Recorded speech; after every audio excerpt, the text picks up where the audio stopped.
Hey guys, Riding Rick here. I just wanted to tell you I did a town run today through the heavy traffic on the bike. It sat for a bit, so I pulled the choke just a tiny bit. She fired right up. I rode out to the guard shack, and then I had to zip into traffic, and it fueled perfectly. I got up on there, chokes off, got into town, got in some heavy traffic, and I'm telling you what, that gear change changed that bike to a bike I didn't really think a lot of, to a bike that I'm just loving it. It had power when I needed it. It maneuvers really quick. I was zipping in and out through traffic. I had to run up and run to the cash machine. I wanted to get a couple bucks for Wes. We're planning a ride tomorrow. We're going to take a nice scoot on the motorbikes. He's got that CF Moto 650, and I wanted to drive the bike and see what my top speed's going to be. So I got on going to Padre Garcia. After I went to the bank, I came back through, and that's kind of downhill, and there was a little bit of traffic, so I went ahead and I scooted heading towards Padre Garcia. Then I saw a huge gap in traffic, so before the oncoming was coming, I did a quick U-turn and just nailed it. Nailed it in second out of the turn, got it up to third, up to fourth, and before I got up to the traffic, it was just a skosh under 90, so it was doing good. It didn't seem like it was revving too high, but I had loads of power, and then I sort of eased it out a little bit, and it's shifting great. I tell you, that synthetic helps your transmission. I don't care what anyone says. It definitely helps that transmission shift a little smoother. I got all that stuff done. Air pressure in the tire's good. Somebody left in the comments it might be a bad tire that makes it bad like that. It looked good. It looked good to me when I was spinning it, and it had the wheel off. Everything looked fine.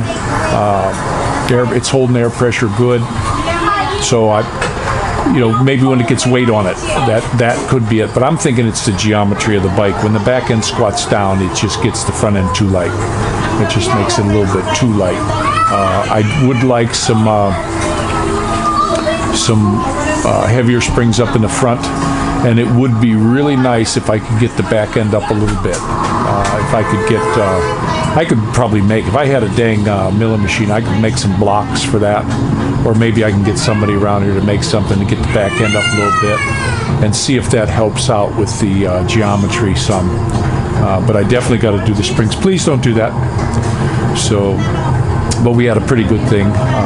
Got some really bad news today. I was watching this Grandpa vlogger. I'm going to put it in the description, and you can watch it. I don't like to say too much about anything here because who knows? But if this thing really comes to pass and they come to my door, we're gonna have to get. That's all there is to it. I'm not gonna let them do that. I didn't know there were that many kingdoms left in the world, where you're just a subject and have to do as you're told. To me, it's just scaring the crap out of me. My job is to protect these children. That's it. End of story. And for somebody to come up and say, you've got to do this or else, or you can't go here, you can't go to a store, you can't go to the market, you can't go outside.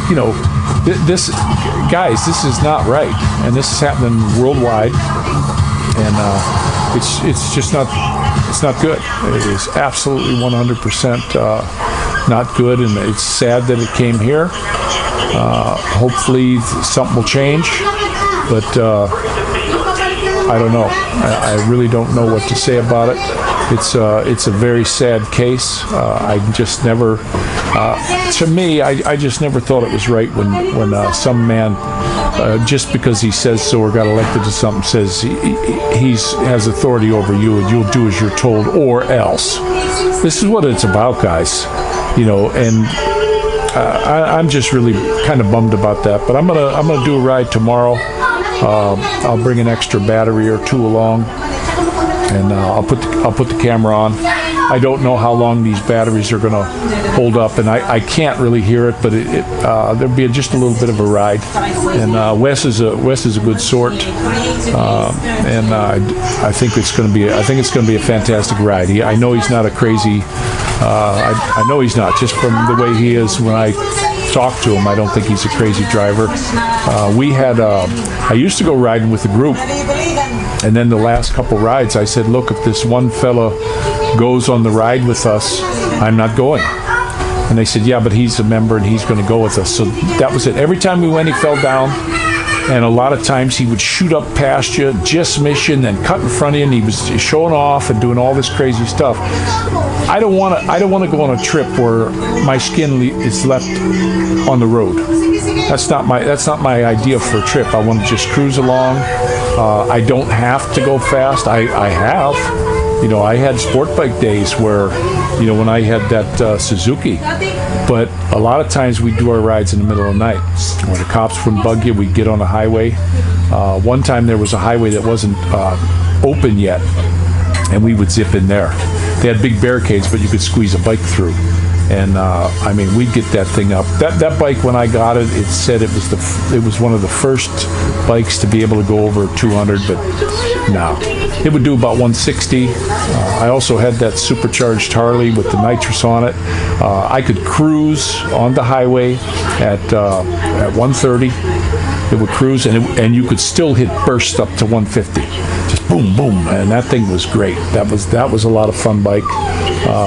I had that Buell Ulysses that we used to do mountain rides out in California, and I was never that much into turning. I actually went to track days to learn how to do that, where the guys teach you, and you got to have your suit and all that. And then when I started riding with my buddies, they were like, "Mo, please stop." They were like, oh, pretty impressed. But that bike, I liked the Harleys because when I'd be riding with these guys on their 600s and whatever, they were constantly shifting. You could just hear them going up and down, up and down.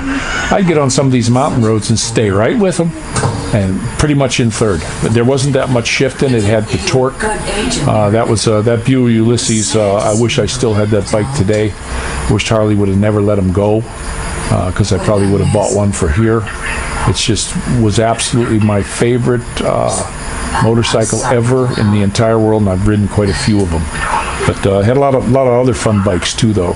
One of my favorite bikes I ever had was that XR650. That didn't have loads and loads of power or anything like that, but it just was like riding on a big cloud, and it was a lot of fun.